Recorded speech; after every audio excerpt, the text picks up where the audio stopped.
کا نام سینٹس ہے؟ ہاں، پلوٹن سینٹس۔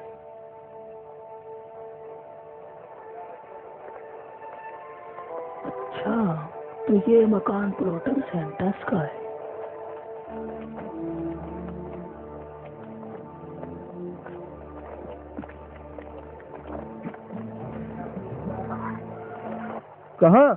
کہاں تمہیں نال نہیں چاہیے؟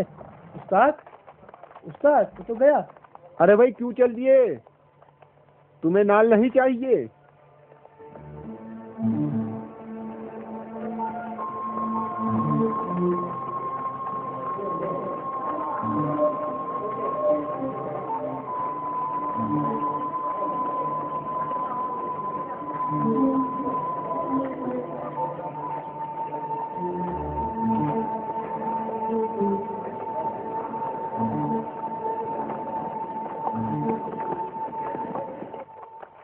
اگر آپ اجازت دیں تو میں شہنشاہ کے سفر کے بارے میں آپ سے کچھ عرض کروں۔ ہاں، یقیناً شہنشاہ کا یہ دورہ ایک معمولی دورہ نہیں ہے۔ یہ سفر جوپیٹر کی عبادت گاہ بنائے جانے کے سلسلے میں بنی اسرائیل کی دخل اندازی کو روکنے اور یہوہ کے پرستاروں اور ان کے شیدائیوں کو ڈرانے کے لیے بھی ہو سکتا ہے۔ ہاں بالکل ایسا ہے۔ کتنے احمق ہیں بنی اسرائیل جو یہ سمجھتے ہیں کہ روم کی عظیم شہنشاہیت اور خدایان عالم کی طاقت اور مریخ کی عظمت کا مقابلہ کیا جا سکتا ہے۔ اگر انہوں نے شروع ہی سے جوپیٹر کے معبد کو بننے دیا ہوتا اور یہ یروشلم میں شہنشاہ کے مجسمے کو نصب کرنے میں رکاوٹ نہ بنتے تو ان کے اتنے سارے لوگ مارے نہ جاتے۔ وہی کام جو ابتدا میں خونریزی کے بغیر ہو جاتا، بنی اسرائیل کی ناکام مزاحمت سے 3 سال بعد بہت سی جانوں کی قربانی کے بعد آسانی سے انجام پایا۔ ان سے زیادہ بیوقوف تو یہ عیسائی ہیں۔ نہ جانے انہوں نے اندیکھے خدا میں کیا دیکھا ہے جو اس پر اپنی جان قربان کرتے ہیں اور روم کے طاقتور خداؤں پر ترجیح دیتے ہیں۔ وہ خدا جس کو انسان نہیں جانتا کس شکل کا ہے، نہیں جانتا کہ مرد ہے یا عورت، اور اس کا بت نہیں بنا سکتا، کس طرح اس کی تعریف کر سکتا ہے؟ اگر وہ ایک طاقتور خدا ہوتا تو اس کے پرستار اس قدر ضعیف و ذلیل نہ ہوتے۔ اپنے آپ کو پریشان نہ کریں علی جناب، انسانوں کی دیوانگی کی کوئی حد نہیں ہوتی ہے۔ حتیٰ کہ وہ اپنے پیغمبر کی بھی دفاع نہ کر سکے۔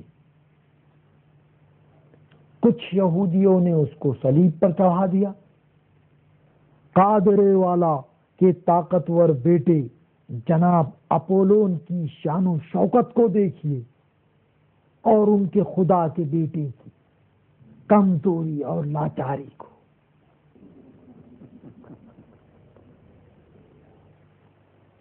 کہتے ہیں کہ ان کے دین کے مطابق عیسیٰ خدا کے بیٹے نہیں بلکہ اس کے پیغمبر تھے۔ یہ تو ایک عرصے کے بعد عیسائیوں کے ایک عالم نے باپ بیٹے کا یہ قضیہ رومیوں کو اپنی طرف مائل کرنے کے لیے دین میں داخل کر دیا ہے۔ شاید انہوں نے رومیوں سے سیکھا کہ اپنے خدا کے لیے ایک بیٹا پیدا کریں۔ معاف کیجیے علی جناب، آج کا جلسہ عیسائیوں کے عقیدے کے بارے میں بحث کرنے کے لیے ہے یا جناب دقیانوس نے ہمیں کسی خاص قضیے کے لیے بلایا ہے؟ شاباش، ہمارا موضوع ان باتوں سے زیادہ اہم ہے۔ یقیناً شہنشاہ کی آمد کافی انتظامات چاہتی ہے جس کی آج ہم بحث کریں گے۔ شہنشاہ کی فیلاڈلفیا آمد کو ایک یادگار داستان ہونا چاہیے۔ آپ جناب بروٹس سارے عبادت گاہوں کی تعمیر کروائیں اور ان میں اگست کا مجسمہ نصب کریں۔ اپولون، پلوٹون، سبلون، مریخ، دائنا اور حتیٰ مترا کے معبد میں بھی، جس کا نام معبد ہو اور اس میں کسی خدا کی پرستش ہوتی ہو، چاہے رومی ہو یا غیر رومی۔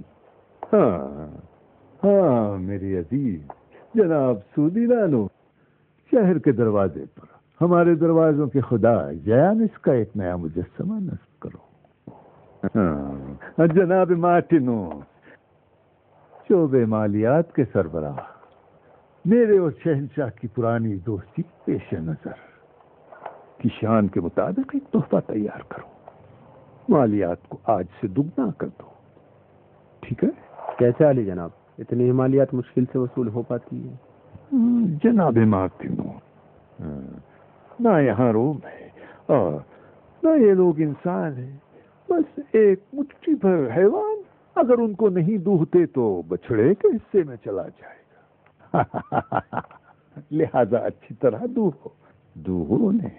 ہاں دیناسیوں سے عزیز، ایک دائرہ شکل تماشا خانہ چاہتا ہوں جو شہنشاہ کے شایع نشان ہو۔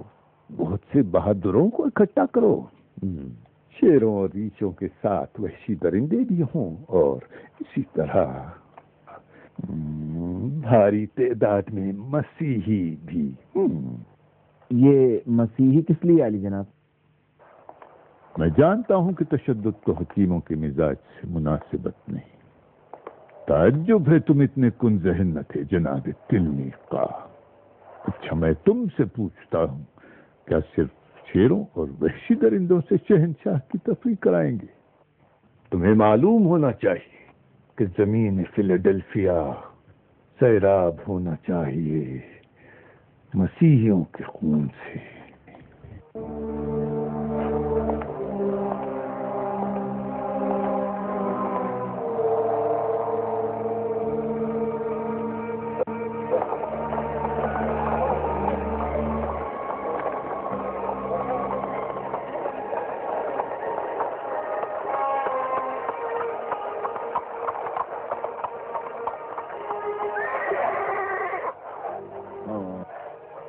گیلس، جی علی جناب۔ اسی وقت ایڈونیا کے پاس جاؤ اور ان سے کہو کہ فوراً اپنا ٹھکانہ بدل دیں۔ ممکن ہے شکنجوں کے زیر اثر پلوٹن نے جگہ بتا دی۔ یعنی پلوٹن؟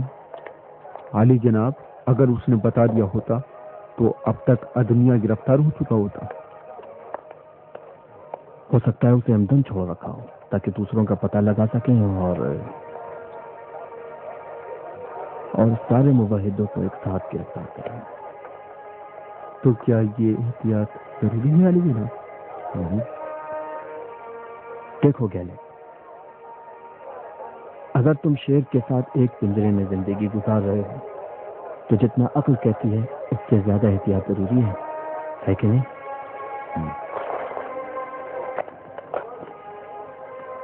اپنا خیال رکھنا، ممکن ہے دنیا پر نگرانی ہو رہی ہے۔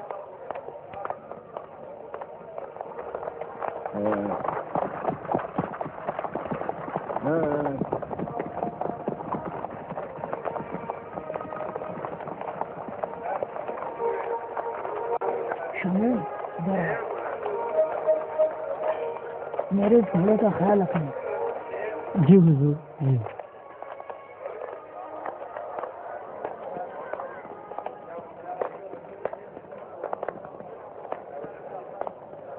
مجھے جو محفوظ سے کام ہے، بہت ضروری ملنا۔